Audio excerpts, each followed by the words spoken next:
Good evening and welcome everyone to another Comics Week in Review. It is June 24th, 2015. I'm Steve McGauley, Editor-in-Chief of TMStash.com. And with me, as always, is the crew of TM Stash, Ed Garrett, Joseph Gagel, Nick Duran. How are we doing, guys? Doing great. I'm doing well. Doing... They dragged me away. Nick's bitter. Nick started out by, I said, hey, let's get the show notes going for tonight. And Nick writes in the show notes, I should be playing Batman. I think I titled this episode, You Guys Suck, I Want to Play Batman. No, it's the title is Screw You Guys, I Want to Play Batman. There you go. That was it. Fact. It's a Marvel fact, Nick. The House of Stolen Ideas. You stole it from my spreadsheet. Steven's spreadsheet. Yeah, so many of us are entrenched in Batman, Nick included. He's even sporting his Batman shirt. Alright, so Batman game is awesome. Go play it. But let's get to the real comic news and get to Heroes Con, which happened last week, and our own Ed Garrett had the pleasure of being in Charlotte. Right? Sure. North Kakalaka. The Batman of the cons. Yeah. Ed Garrett. Yeah. Now I have officially ruined that phrase. I have learned that at my age, if I want to really take a phrase out of the popular culture, all I have to do is someone my age correctly use it in a sentence. There you go. So it has lost its cool factor now. Heroes Con was great, and if you've not been to Heroes Con before, it's really worth checking out. It's really heavy on indies, but you do have a lot of top big two folks that are there. They just happen to also be doing indie work. So you had folks like Kelly Sue DeConnick and Matt Fraction there. Francis Manapul was there. Stan Lee was there. Now, I couldn't get within 50 yards of Stan Lee. The lines to see him literally were like a line at Disney World. It was amazing. And these folks were paying anywhere from $80 to $250 and more to get either an autograph or a picture with him. So that was huge for everybody. It even moved surprises me. The Chicago cons, he's not that busy. Yeah. Or they just move him away. It was just huge here. They had to move the cosplay photo shoot outside, which is where there was an engagement. And we actually captured that proposal on video. It's on our YouTube channel. If you check out TM Stash's YouTube channel. It's there along with a really cool clip from the cosplay photo shoot where one of the Deadpools started playing a jam box and playing Uptown Funk, and the whole crew was jamming out to it. It was really cool. Are you going to officiate the wedding now? Is that how that works?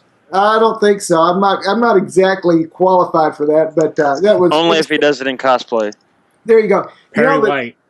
After everything was done, though, I got the names of the folks. It was Alex Montana and Justine Brown, and got their okay to have the thing up on the site. So it was really cool to be able to share that moment with them. We had a lot of interviews. There is a post on there. If you get on TM Stash and search the word Mega Post, all one word, Mega Post, you'll find the Mega Post article. And what it's got is my vlog at the end of it that tells you a little bit about it. And it's got links to all the interviews and all the cosplay pictures. Interviewed Kelly Sue DeConnick about Bitch Planet, which was an amazing, fun time. And you talk about someone who is genuinely nice to talk to. She definitely is. And is very moved by the reaction that book is getting from her fans. Talked with Robert Venditti of The Flash and Green Lantern and X-O-Man of War. Francis Manapul, who's my favorite artist, who's doing detective now. He used to do The Flash. Jeremy Whitley, who's a real friend of the site. And Jeremy is an up-and-comer, guys. He's writing Princeless and some other books for Action Lab. He's doing some My Little Ponies for IDW, but he's also doing a story for Marvel. There's a tie into Secret Wars, so be watching for that. And he may have a few other deals to announce before long. I'm going to be really glad to say I knew him when. Jamal Eigel, who's done artwork for Supergirl and so many others, also has a book called Molly Danger out. Talked to him. Talked to Frank Barberi of Solar Man of the Atom. He's also going to co-write Lobo now. Lobo! Yeah.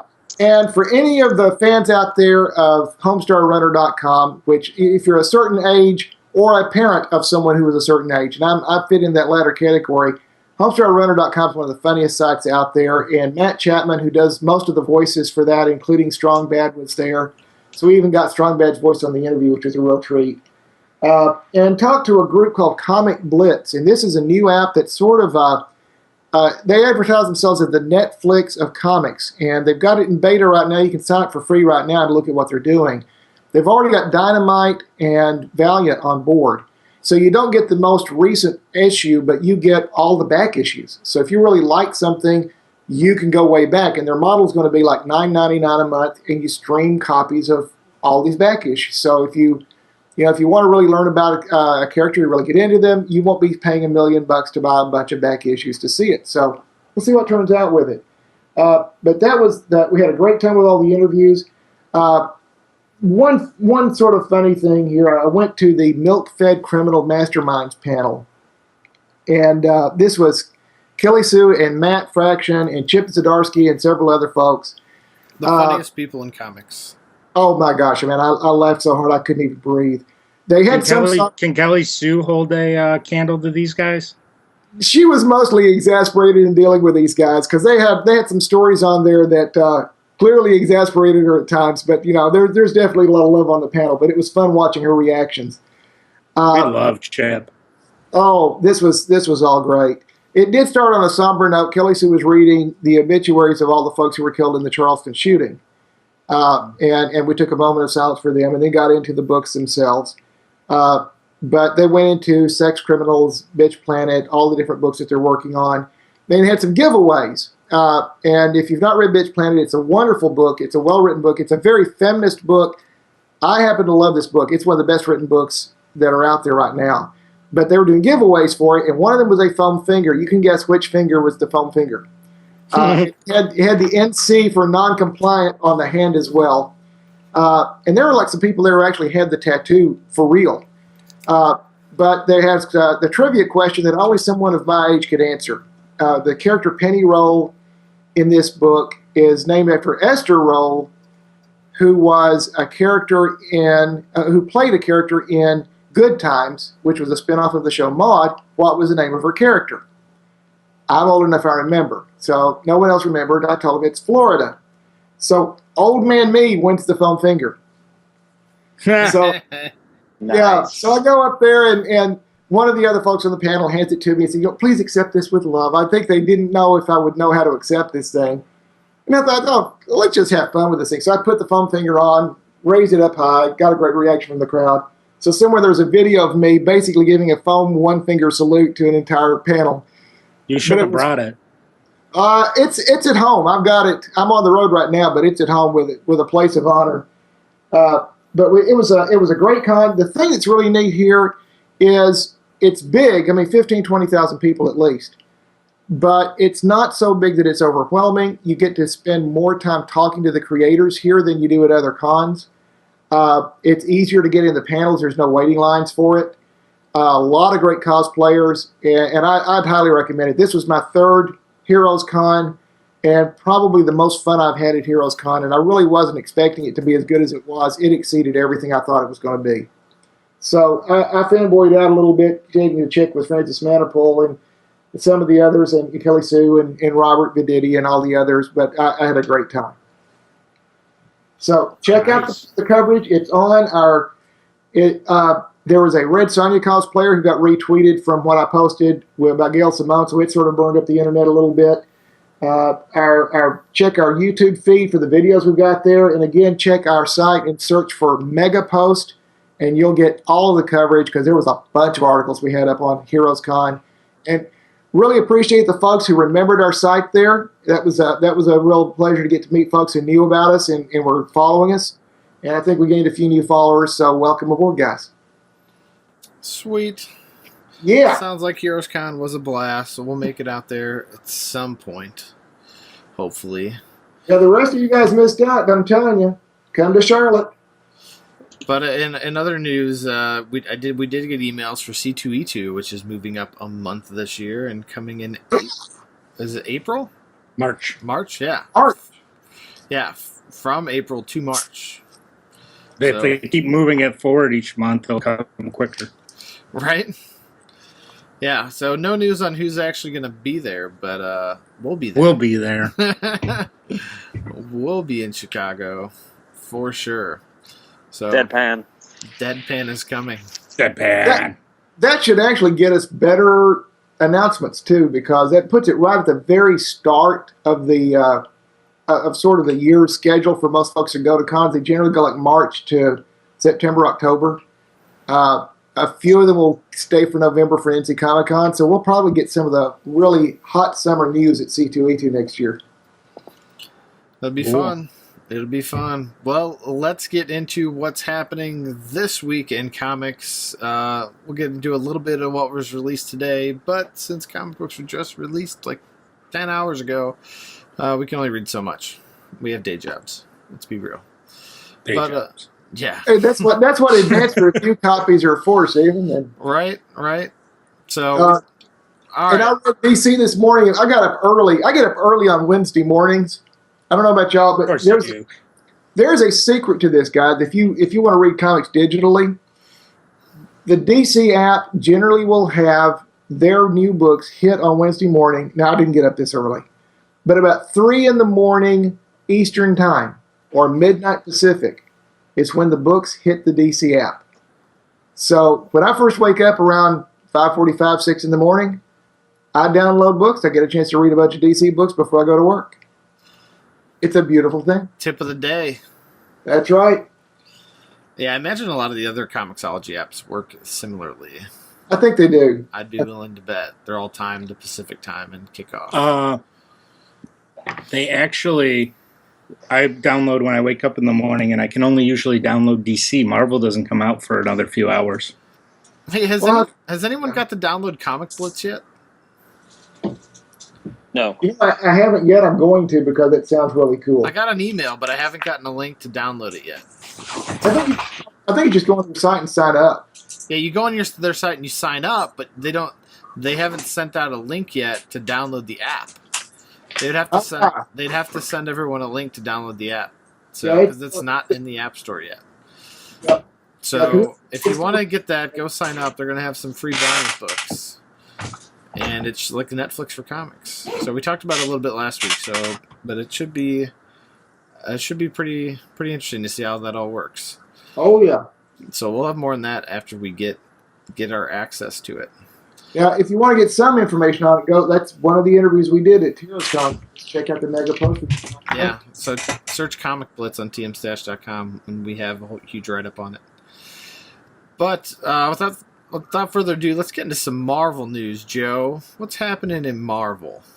Well, I'm going to try to keep this as quick as I can because there's a lot to talk about from Marvel. The biggest, of course, is going to be actor Tom Holland has been selected to play arguably Marvel's biggest, most popular character, the Amazing Spider-Man. And who the hell is this guy?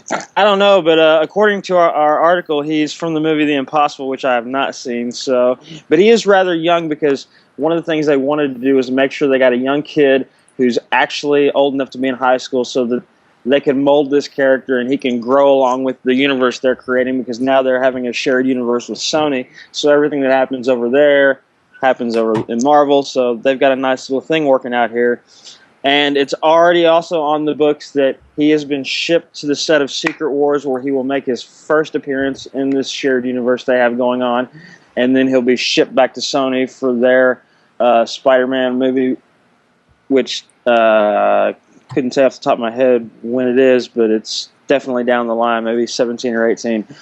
But this is Can I play Grammar Patrol? Go ahead. You called Civil War Secret Wars. Did I really? My bad. I meant Civil War. I've got both on my mind, but he's got books on his brain, folks. I know. But yeah, thank you. Looks like he's in One Direction. Which would make sense because I think he's from England. But they're all from England, all the actors these days. But I'm surprised they didn't choose Asa Butterfield, the kid from Ender's Game. I thought he was going to win it too. I really did, because he did show for it. So, but I think they probably made a good choice. I really can't complain about any of Marvel's choices thus far. So it'll be neat to see him inserted into the universe without an origin story. He's because everyone by now knows everything about the origins of Spider-Man, or at least we hope so, on screen. So he's going to get thrown into Civil War, and And to be honest, we've talked about this numerous times, that it would almost be a disjustice to even do this film without Spider-Man, because he plays such a pivotal role in it. So it'll be really neat to see how they unfold that out on the big screen. Yeah, this dude's 19 years old, and he's from Surrey. He's from Surrey. So Marvel's assuming we all know that his parents were gunned down in an alley, and he took up the mask at vengeance to protect Gotham, right? No, that's Batman, not Spider-Man. You Nick doesn't care. He's got Batman on the brain right now. I'm Batman. But the other really big news, and this is more in the comics, is since we're, those who've been following the Secret Wars, not Civil War, no, we're probably a quarter of the way through, maybe close to the halfway mark. So we're going to get, so the solicitations for Marvel is getting close. So they're going to have to start releasing stuff, and they have in the past few days. The biggest of which is they've come out and they're putting everything behind Miles Morales to be their main Spider-Man heading forward. Meaning that Peter Parker may be or maybe not be Spider-Man, but he's not going to be the main Spider-Man. They're putting all their chips into him. And my big guess is that those who have been reading the Renew Your Vows tie-in to Secret Wars, I think that's the Peter Parker that's going to survive to have his family that he has to take care of, and he'll be the mentor for this young new Spider-Man that they're going to put their backing on. And the series creator, Brian Michael Bendis, and the artist, I can't remember the artist, but she's gonna be drawing as well. So we got the original creative team with their baby, quote unquote, and they're gonna get to keep going with this moving forward. And that kind of goes into one of the all new, all different Avengers, which he is a part of, and it's going to be the main Avenger group, but it's the most diverse group we've ever seen Marvel put up. We're going to have Tony Stark. He's the only white male in the group. Tony Stark is Iron Man. We have the Vision. We have the new female Thor, the Sam Wilson Captain America, the Kamala Khan Ms. Marvel, the new Sam Alexander Young Nova, and I want to say that's it. But we've got which is really neat dynamic, because we have a lot of these young kids who are still in high school. And you have that to play around with, because they have to keep their secret identities, and they have to show up to class and everything. So you've got that coupled along with the fact that this new group of Avengers is not going to be as well funded as the past ones. So they really have to watch out their finances and how they handle things, along with the fact that Tony Stark is the oldest member of the Avengers. Everyone else is pretty much kind of new, like with the exception, I guess, of Nova. But I think it's a really neat group. I really can't wait to see where that goes. Other things we've gotten to look at are the new Doctor Strange, who has a battle axe and a little bit different outfit, not too much different. And Jason Aaron, I believe, is going to be moving forward with that series. We've gotten a new look at the new Captain Marvel, which is still Carol Danvers, but she has a shorter military haircut now. And she's going to be a really big force in the future as far as the protection of Earth, because SWORD won't be there anymore, which is basically our first line of defense outside of Earth. But it's going to be her apparently now. And that's where Kelly Sue announced at Heroes Con that she would no longer be the title. Yes, the showrunners from Marvel's Agent Carter TV series is going to be taking over that. And we've also gotten to look at a small look at Squadron Supreme and Spider-Gwen, which is going to take place in her own universe still, which is kind of weird compared to the fact that they said they're getting rid of the multiverse. But whatever, I love Spider-Gwen, so that's going to be moving forward as well. And of course, in the next week or so, we expect a whole lot more concerning the future of Marvel post Secret Wars. But without skipping over Secret Wars, Nick, what was your favorite Secret Wars title this week? Probably Old Man Logan. Or Thor's. They were both pretty damn awesome. I agree. Old Man Logan just continues. We talked about Brian Michael Bendis earlier, and he's been one of Marvel's best writers, and he continues this great story. And it looked like he ended up in the land of Age of Apocalypse, not before a storm roasted the flesh off of him, but it grew back, which that was a really wild thing. And Thor's was great, too. It's a neat little detective kind of book. It kind of gives you, a little more look at where they are and how they operate within this big world. And I really didn't think there was a bad tie-in at all. You all talked about last week how funny the Deadpool Secret Wars were with his shield envy and all that. And even the Magneto tie-in was really good. Yeah, that was dark. With the Sugar Man, him taking the Sugar Man out. I got what I needed to screw him. At this point, you can kill anyone, right? Yeah, and that's the fun thing is there's so many. Well, and see, that's the last day. So actually, that was the Sugar Man of our world before the worlds collided. So, yeah, and even in the Secret War styles, anyone can die because you never know which version of that character is going to survive. Well, save the ones that we've already discussed earlier. But it was been a great, exciting week for Marvel, and Thor was like a police drama. Yeah, and that was. I like seeing Beta Ray Bill in there. Now, Joe, I just read there's a rumor that I don't know a lot about it, but X-Men and Fantastic Four could potentially meet on the big screen.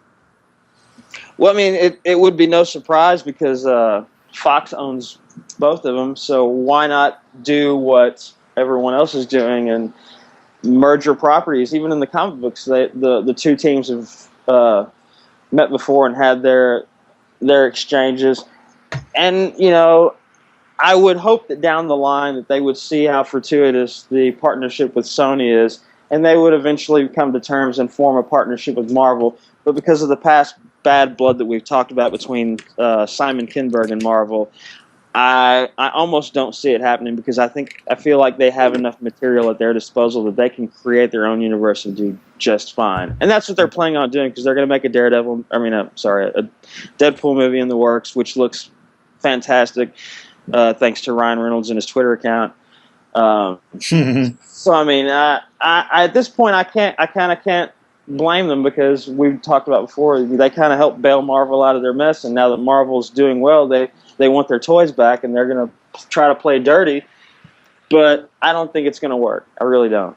Not cool, dude. Not cool. No, I do fear for the future of the titles in the future.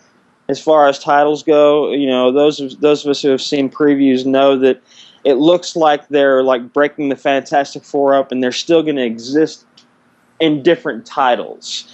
I think the X-Men are too big to do that with, but I have seen some of their characters spread out in what looks like to be future titles. So it looks like they're going to try to do that with the X-Men as well, but kind of keep them around but not have their own book kind of thing, which I can see why they're doing it, but it just hurts the fan base so much. It's not cool. Yeah, it's not cool.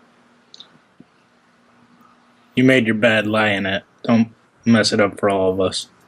But like they say, money talks, and you know what walks. There you go. All right, I'm actually most interested in the Spider-Man news. I thought that was probably the biggest comic book news of the week. The movie or the comic? The movie. Or no, the comic. I'm sorry. The comic's pretty big because there's a lot of people who are like, who really don't believe that this character has any popularity behind him to be enough to be the new Spider-Man. But I believe it, and I've just gotten onto the character in the past year or so myself, and I think it's an outstanding move. They're not going to get rid of Peter Parker. They're just going to shift it a little bit. Yeah, I'm just interested to see what they're going to do. I mean, Marvel's done most things right recently, so.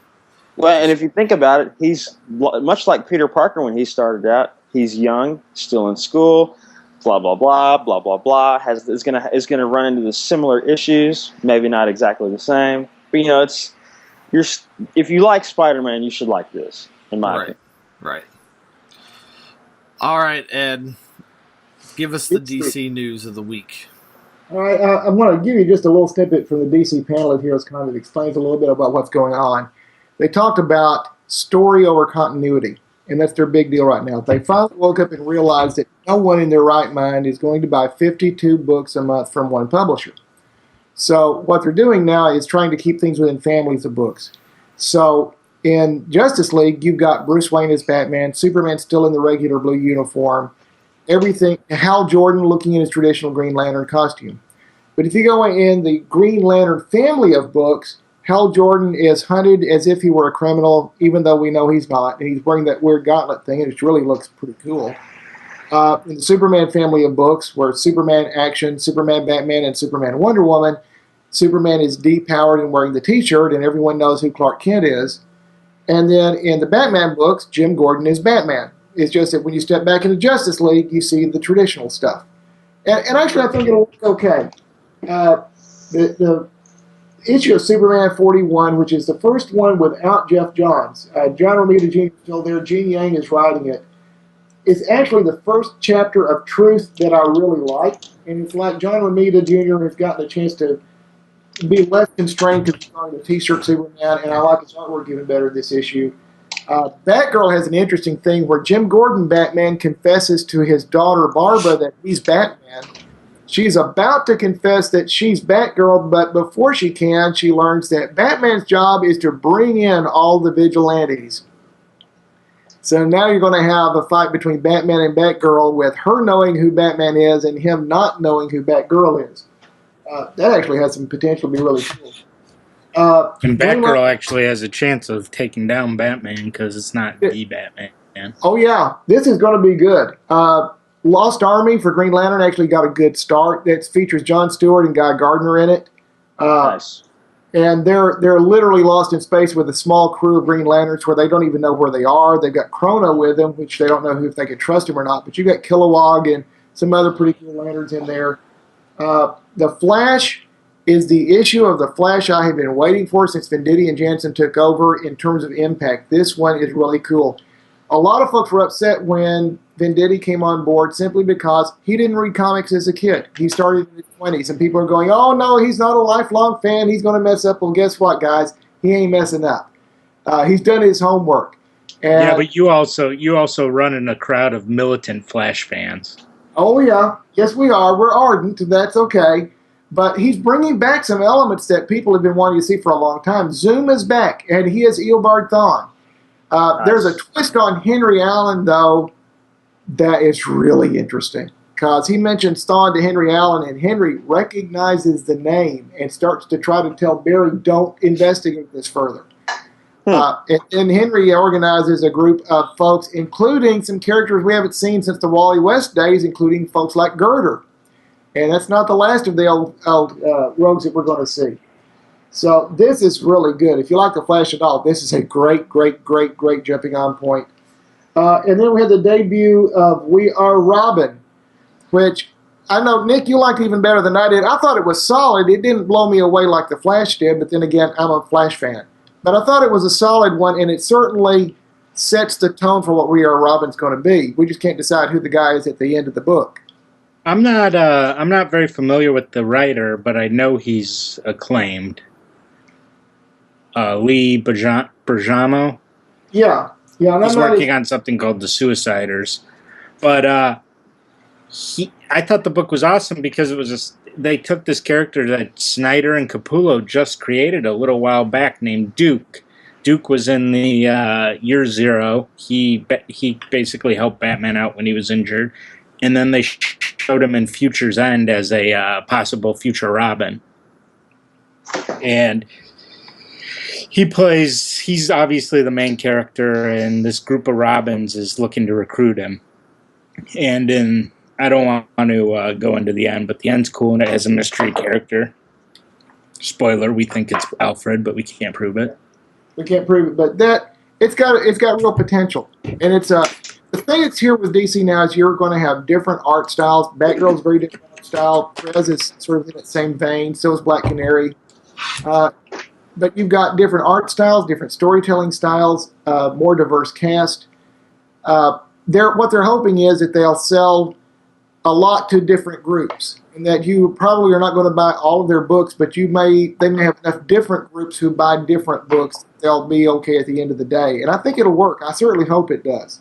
But this was a good week for DC, and like I said, with Superman, it's the best issue of Superman I've seen in a while. Certainly the best issue of The Flash I've seen in Venditti and Jansen's run on it, and they've done some good issues, but this one just knocked the socks off. So a good week for DC. You want to talk indies for just a little bit? Not for a long time. I have some movie news, but I guess we. Well, yeah, you just go ahead and grab the DCs from last week, though. You were going to catch on. Oh, I just want to talk about there was some DC news and the rumors in the movies. No. So, one big rumor is Chris Pine is going to play Green Lantern, and that goes along with another rumor saying the Green Lantern reboot. Chris Pratt? Chris Pine. Chris Pratt can only do so much. Come on, you got excited for a minute. He's like the man, the myth, the legend of movies right now. He is, but I don't know if Marvel will be a fan of him jumping over and playing Green Lantern. Now, the other rumor is the Green Lantern reboot is going to focus on all three Green Lanterns: Guy Gardner, Hal Jordan, and John Stewart. Oh, that would be great. I can get behind that. That's pretty badass. So I don't even know who Pine would play. He'd probably play Hal, but and I'm disappointed that The Rock is playing Black Adam, because I think The Rock would be a badass John Stewart. He would, but I got to tell you, he would make a great Black Adam though too. He was offered either role. He said, and he took Black Adam. I've heard that Common's been trying to be the John Stewart. Well, no, they told Rock he could either be Shazam or Black Adam, and he chose the villain over the hero. I can see that. The Rock's a good villain. He really is. But playing a villain's more delicious part anyway if you're acting. Oh yeah. Another big rumor I heard, and I can't say that we figured this out. This one I've heard on Kevin Smith's podcast. And this is a rumor, so spoiler alert if you don't want Superman versus Batman or Batman versus Superman spoiled at all. Rumor is The Flash and Aquaman are going to be in the movie. They already said that, but here's the rumor on how they're going to appear. Bruce Wayne is going to be break into Lex Luthor's lab, and he's watching video. And there's two video feeds. One, a robbery going on, and a red blur. That's it. Breaks up the crime. And two, Aquaman is in a tank and imprisoned in a tank. Oh. And that is the rumor for those two. Now, what's really cool is in Suicide Squad, rumor is the Trident will be there. The Trident is rumored to be in the movie, so they're also thinking that maybe Amanda Waller is the one who has Aquaman trapped. I like that because it doesn't make the movie as overstuffed as you think it might be. Now, a cool theory would be if they want, since they casted someone different as the Flash, a cool rumor would be if they decide they want to put Grant Gustafson over there as the Flash, they could make Ezra Wally West. And then have Wally West exist in film and Barry Allen exist in TV. Now, Ed, what do you think of that? I could live with that. And you could have some crossovers there. You could put Ezra could show up on the Flash, because they're definitely going to hint at Jay Garrick in the next season, I bet. Oh yeah, and I am geeking out for that one for sure. Those are cool rumors, man. I hope they pan out. All right, that's all I got. You can jump on to indies. Okay. Yeah, before we jump to indies, I have a short story about indies, because I found a new comic book store in St. Louis today. It's the Wizard. I'm gonna have to look this up. They're newer to comics. They used to be I think it's Wizard Games, because they used to be like a game store. That's where my fiance's brother plays. Like, he hangs out there. That's his magic stomping grounds. Your stepbrother? My soon-to-be brother-in-law. Oh, that's your in-law. My bad. My bad. Yeah, he's the Missouri champion of Magic. Nice. He won the Murray Championship. Look out. Yeah, so it's down in the Loop in St. Louis for those of you from the St. Louis area. So I managed to meet the guys there. They were really good guys. Ryan and them there were great. But we were talking about comics, and I was talking about the site a little bit. And they're like, what are some things we should read? And we were talking about Fight Club, and I was like, yeah, Fight Club 2 came out today. That's a good one. And I was like, how much Valiant are you reading? And they're like, well, we don't get a lot of Valiant. It's a smaller store. They don't order everything. So forgive them. But they were like, is that Bloodshot? And I was like, yeah. And I had to go through the whole story. We've talked about this on podcasts numerous times about how good Valiant is and the whole storyline. But I just thought it was funny running into some super comic book nerds, and they haven't dove into the Valiant world yet. And I'm like, yeah, you got a lot of reading to do. I heard they knew about our site, huh? Yeah, I guess the guy that orders the comic books for the store had talked to them a little bit about the site. So that was cool. So shout out to you guys down there in the Loop. And go start ordering some Valiant books. I'm glad you did. Ninjak was really good this week. They centered on the character Roku and gave her backstory, and it had some of the most amazing art I've seen in a while on there, so that was really good. Sons of the Devil is out, the second issue of that from Ryan Buccellato, which is that's a great series. A lot of ties into cult figures in the middle of all of this, and there's some nice intrigue with it. I really like Sons of the Devil. And Wayward is one of the most beautifully drawn books. Jim Zub does this one. And he doesn't do the art, but he writes the script for this thing. Steve Cummings does the art, and Tamara von Villen does the colors. It's set in Japan, but it is one of the most beautifully done books I've ever seen, and you just feel like you're drawn into the place. So it was a really good week for those kind of books. It was enough that I even had them at the top on it, and just below that, Empire Uprising. If you haven't checked that one by Mark Waid and Barry Kitson, that's a great story to check out. And just go ahead and check out the ratings this week. This was a great week all around. There was a new hero from Action Lab called Venture, which is pretty interesting. But a very strong week for indies out there. Just the only one from Valiant this week was Ninjak. It's well worth checking out. Yeah, I've liked Ninjak.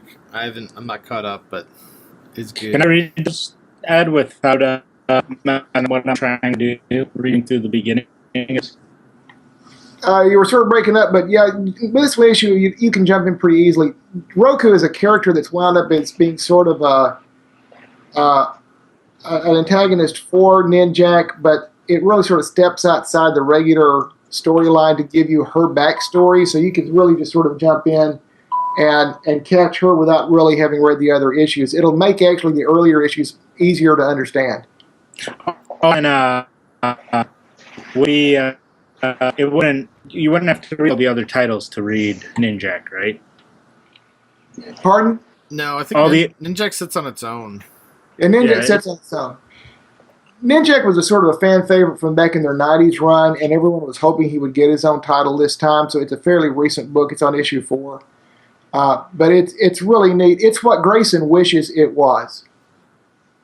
I mean, because you've got a nice mix of action, intrigue, spy kind of stuff going on, a lot of stealth action happening, and it's what I think they wanted Grayson to be. And for anybody who's a fan of Grayson, you would like Ninjak even better. It's a really good book. Very cool. Anything else in the indies you want to hit? I know I spoke about Fight Club 2. I haven't read it yet. Nick, you haven't read it yet, have you? No, that came out today. Yep. Yeah, I haven't read that. Walking Dead comes out today too. I haven't read that.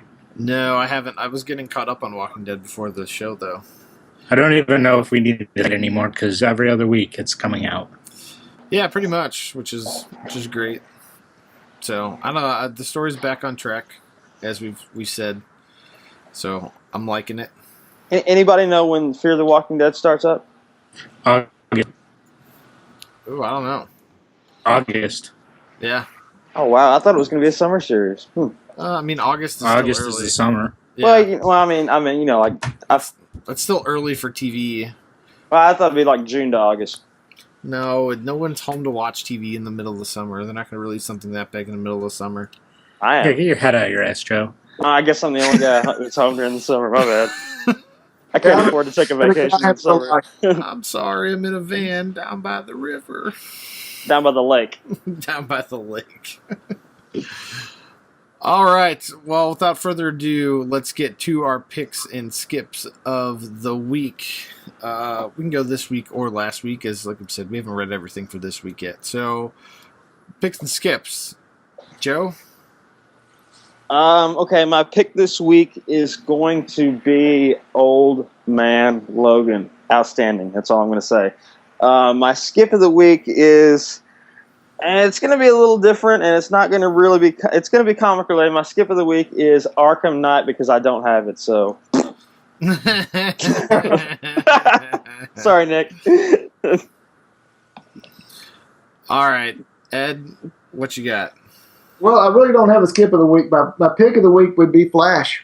That one, and I know I'm a longtime Flash fan. I'm biased there, but at the same time, this one knocked my socks off like very few issues of the Flash have lately. It was a really good one, and if you're wanting to jump onto the series right now is a perfect time to get on board.